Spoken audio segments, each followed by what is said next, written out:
있습니다. 그것은 직업이 아니라 소명이라는 사실입니다.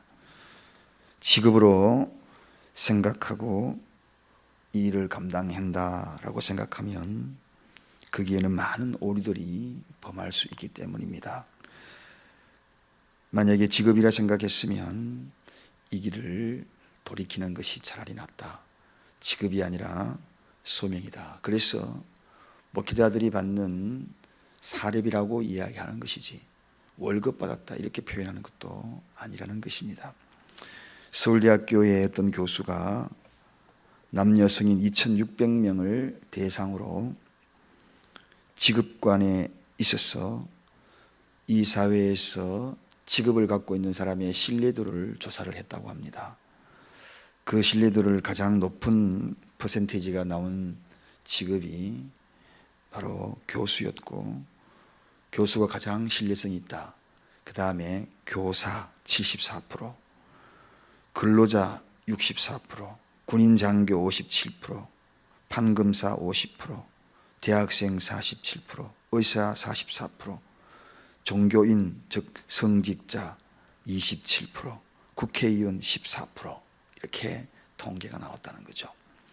이런 일들을 이른에 바라보면 이 직업에 대한 그러한 생각과 사고, 물론 목회자들뿐만 아니라 종교인이라고 이야기했지만 모두가 다 해당되는 성직자의 모습이 아닌가.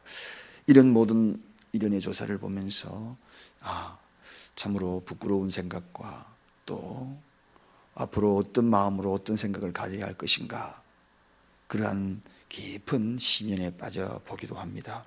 오늘 이 세례 요한을 바라보면서 이 세례 요한이 걸어갔던 그 길들이 과연 어떤 길인가 생각을 해보면서 때로는 반성도 하고, 또 성직자뿐만 아니라 오늘 이 시대에 모두 살아가는 만민 제사장, 모든 성도들, 그리고 또한 하나님이 우리에게 맡겨주신 모든 이 시대의 크리스천들이 생각해야 될 그러한 말씀이 오늘 본문의 이야기가 아닌가 하는 생각이 들어갑니다.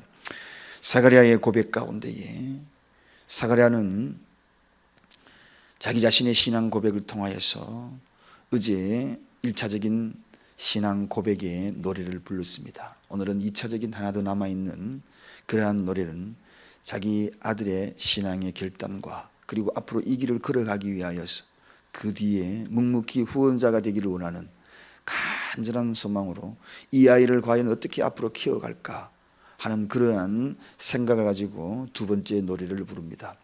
그래서 찬양이라는 것은, 찬송이라는 것은 하나님을 지극히 높은 하나님을 찬양하는 것뿐만 아니라 또 하나는 나의 고백이 있어야 된다고 분명히 말씀을 드렸죠. 오늘 본문에 이 부친 사가랴 성령 충만함을 입고 해가 풀리자마자 했던 그러한 노래, 오늘 두 번째 그 이야기를 좀 하고자 합니다. 이 세례 요한이 앞으로 어떤 인물이 되어지면 좋겠는가, 그리고 그 길을 걸어가는 그러한 소명자의 길을 걸어갔으면 좋겠다 하는 그런 마음으로 오늘 이 노래를 부릅니다. 특별히 오늘 첫 번째 76절에 바라보면 이 아이여 내가 지극히 높으신 이의 선지자라 일컬음을 받고 그렇게 소개하고 있습니다. 세례 요한이 해야 될 일이 뭔가? 지극히 높으신 이, 그를 노래하는 일이라는 겁니다. 지극히 높으신 이, 여러분 그분을 왜 노래해야 되는가?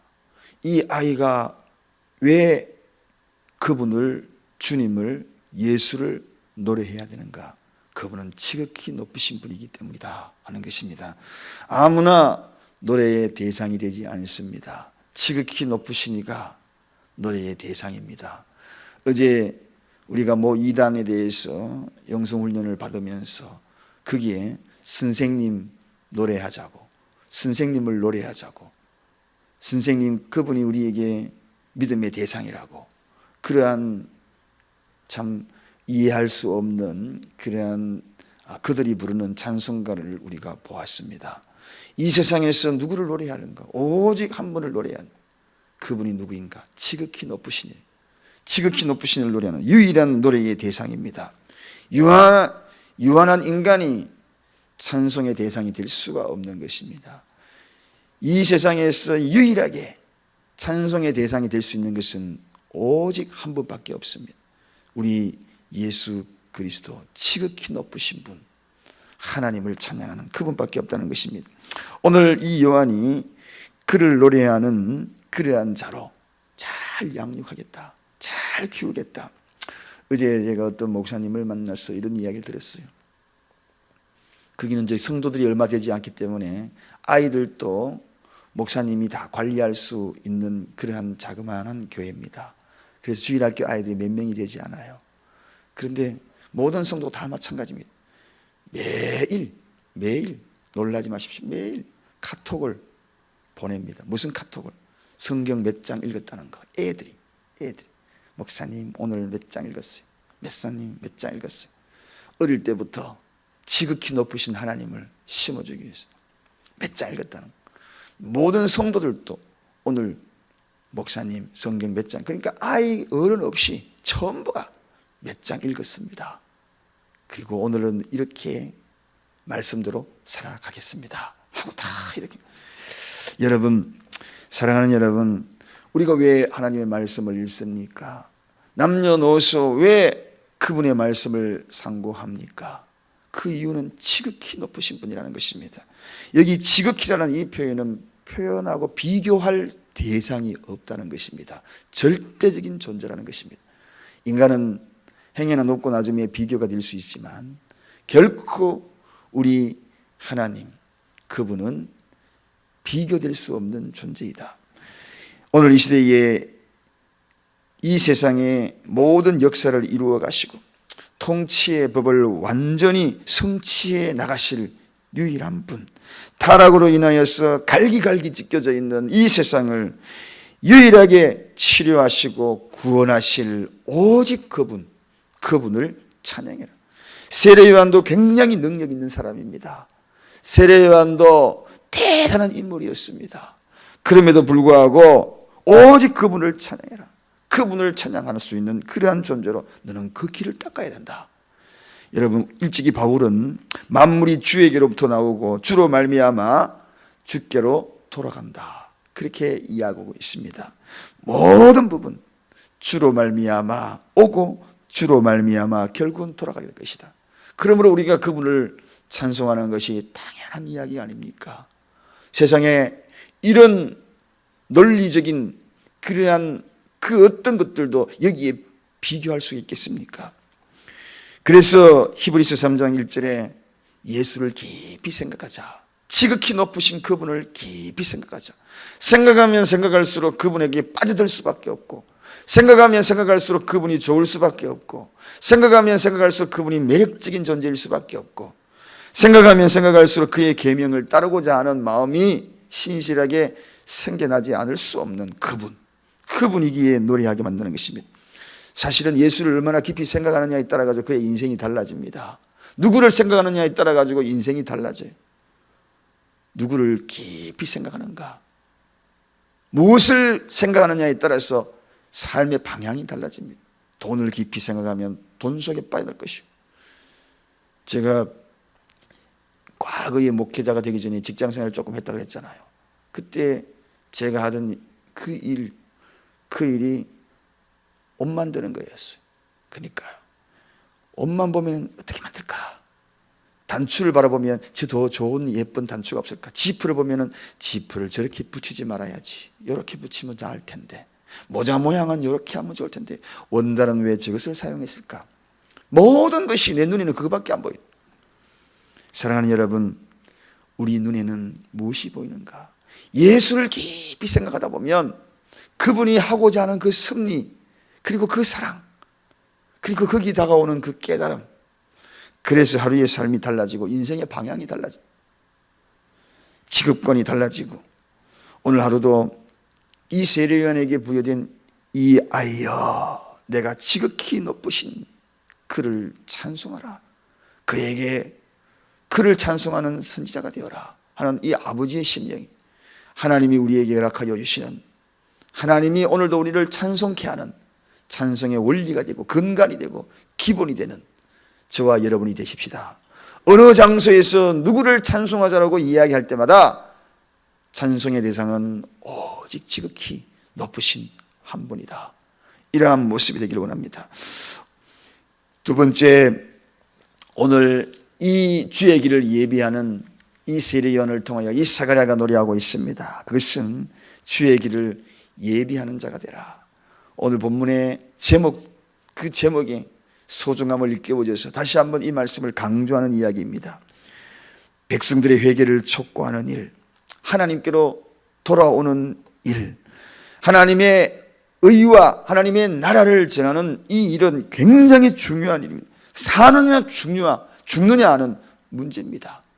그 길을 예비하는 자가 되라. 그 길을 평탄케 하는 자, 굽어진 길을 바르게 만들고, 그리고 계곡이 생긴 것을 흙을 메우고, 여러분 그 일을 우리가 감당해야 합니다.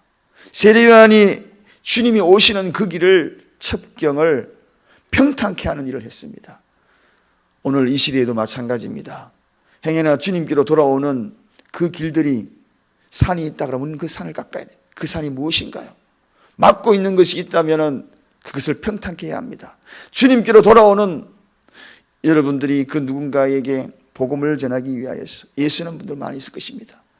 그러나 그 사람 앞에 가로막혀 있는 산이 무엇인지를 바라야 합니다. 그 산을 내가 깎아줘야지. 희생으로 깎아줘야지.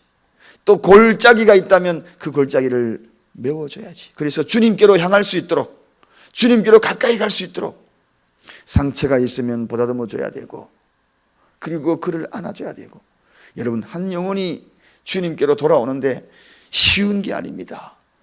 여기서 주의 길을 예비한다 그러니 우리가 주님 오시는 길을 맞이할 수 있어 깎는 것도 중요하고 평탄케 하는 길도 중요하지만 주님께로 돌아오는 그 길도 우리가 감당해야 하는 거죠. 그렇습니다, 여러분. 오늘날 교회로 돌아오는 그 길이 왜 그렇게 문턱이 높은 줄 모르겠어요. 왜 그렇게 골짜기가 깊은 줄 모르겠어요. 교회 들어왔어도 왜 그렇게 골짜기가 높은지 모르겠어요. 여러분, 이 교회에 들어오면 우리 모두를 품어야 합니다. 주님께로 향할 수 있도록 골짜기를 메워줘야 하는 겁니다. 상처 주면 안 됩니다. 무조건 품어줘야 합니다. 안아줘야 하는 것입니다. 특별히 우리 교회에 처음으로 오는 분들, 우리 교회 상황을 모르는 분들, 그들이 어떤 모습을 보인다 할지라도 다 품어줘야 합니다. 다 안아줘야 합니다. 그래야 교회가 부흥합니다. 그래야지 그들이 정착합니다.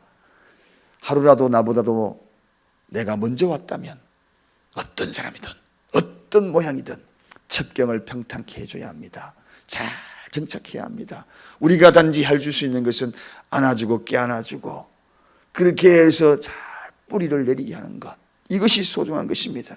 오늘 세례 요한에게는 주님의 길을 예비하는 그러한 모습을 감당했다면 우리가 해야 될 일이 무엇인가? 이 교회의 문턱을 낮추는 것이고, 그리고 이곳에 뿌리를 내릴 수 있도록 하는 것이고, 그리고 주님께로 돌아오는 그 어떤 길들도 평탄케 할 수 있도록 눈물겨운 희생이 필요한 것입니다. 저는 우리 교회에 어떤 이들이 들어오더라도 모두를 포용해 줄 수 있는, 모두를 수용할 수 있는, 그리고 그 어떤 불평과 비판 성향을 다 배제해버리고 안아줄 수 있는 그런 교회, 그런 교회가 되기를 원합니다. 그런 교회가 되어야 합니다. 그래야지 사랑이라는 진정한 의미가 있는 것입니다. 사랑이 무엇인가요? 있는 그대로 수용해 주는 것이 사랑입니다.